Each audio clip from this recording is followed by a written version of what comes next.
Hi friends, ಈ ವಿಡಿಯೋಗೆ ಮರೀದೆ ಒಂದು ಲೈಕ್ ಅನ್ನ ಮಾಡಿ.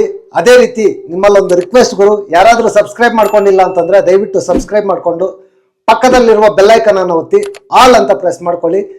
ಗುರು ಏನೂ ಇಲ್ಲ, ವಿನ್ನರು ರನ್ನರು ಅದ್ರ ಜೊತೆಗೆ ಥರ್ಡ್ ಪ್ಲೇಸ್ ಯಾರು ಬಂದ್ರು ಅಂತ ಕ್ಲಿಯರ್ ಕಟ್ ಅಪ್ಡೇಟ್ ಬಂತು.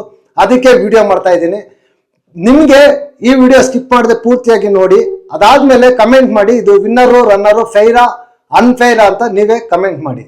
ಗುರು ಬೆಳಗ್ಗೆಯಿಂದ ಬಿಗ್ ಬಾಸ್ ಟ್ವಿಸ್ಟ್ ಮೇಲೆ ಟ್ವಿಸ್ಟ್ ಮೇಲೆ ಕೊಟ್ಟು ಕೊನೆಗೆ ಈಗ ಫೈನಲಿ ಎಂಡ್ ಆಫ್ ದಿ ಸ್ಟೇಜ್ಗೆ ಬಂದಿದೆ. ಥರ್ಡ್ ಪ್ಲೇಸ್ ಅಲ್ಲಿ ಎಲಿಮಿನೇಟ್ ಆಗಿ ಆಚೆ ಬಂದಿದ್ದು ಬೇರೆ ಯಾರು ಅಲ್ಲ, ರಜತ್ ಅವರು ಥರ್ಡ್ ಪ್ಲೇಸ್ ಅಲ್ಲಿ ಎಲಿಮಿನೇಟ್ ಆಗಿ ಆಚೆ ಬಂದಿದ್ದಾರೆ. ಗುರು 50 ದಿನ ಆದ್ಮೇಲೂ ಕೂಡ ಬಂದು ಬಿಗ್ ಬಾಸ್ ಮನೆಯಲ್ಲಿ ಒಳ್ಳೆ ಇಂಪ್ಯಾಕ್ಟ್ ಅನ್ನ ಮಾಡಿ ಆಟ ಆಡಿದ್ದಾರೆ. ನಿಜವಾಗ್ಲೂ ಅವ್ರ ಮುಂದಿನ ಜೀವನಕ್ಕೆ ಒಳ್ಳೇದಾಗ್ಲಿ ಅಂತ ಹೇಳ್ತಾ ನಾನು ಒಂದು ಆಲ್ ದ ಬೆಸ್ಟ್ ಹೇಳ್ತಾ ಇದ್ದೀನಿ ಅವರ ಕೆರಿಯರ್ಗೆ. ಅದೇ ರೀತಿ ವಿನ್ನರ್ ಮತ್ತೆ ರನ್ನರ್ ಅಂತ ಬಂದ್ರೆ ನಿಜವಾಗ್ಲೂ 125 ದಿನ ನಿಜವಾಗ್ಲೂ ಇಬ್ರು ಕಷ್ಟಪಟ್ಟಿದ್ದಾರೆ ಗುರು. ಇಬ್ರು ಡಿಸರ್ವ್ ಅಂತ ನನ್ನ ಒಪಿನಿಯನ್. ಯಾರೇ ವಿನ್ನರ್ ರನ್ನರ್ ಆಗಿದ್ರು ಕೂಡ ಡಿಸರ್ವ್ ಅಂತ ಹೇಳ್ಬೋದು.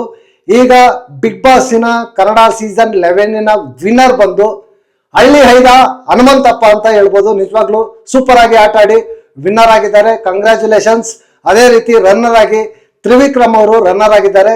ಅವ್ರಿಗೂ ಕೂಡ ಗೇಮ್ ಚೆನ್ನಾಗಿ ಆಟ ಆಡಿ ಇಲ್ಲಿವರೆಗೂ ಬಂದಿದ್ದಾರೆ. ಅವ್ರ ಮುಂದಿನ ಜೀವನಕ್ಕೆ ಒಳ್ಳೇದಾಗ್ಲಿ ಅಂತ ಹೇಳ್ತಾ ಕಂಗ್ರಾಟ್ಸ್ ಹೇಳ್ತಾ ಇದ್ದೀನಿ. ಈ ವಿಡಿಯೋ ಇಲ್ಲಿಗೆ ಮುಗಿಸ್ತಾ ಇದ್ದೀನಿ. ನೆಕ್ಸ್ಟ್ ವಿಡಿಯೋದಲ್ಲಿ ಸಿಗೋಣ. ಅಂಟಿಲ್ ಟೇಕ್ ಕೇರ್, ಬಾಯ್ ಬಾಯ್, ನಮಸ್ತೆ.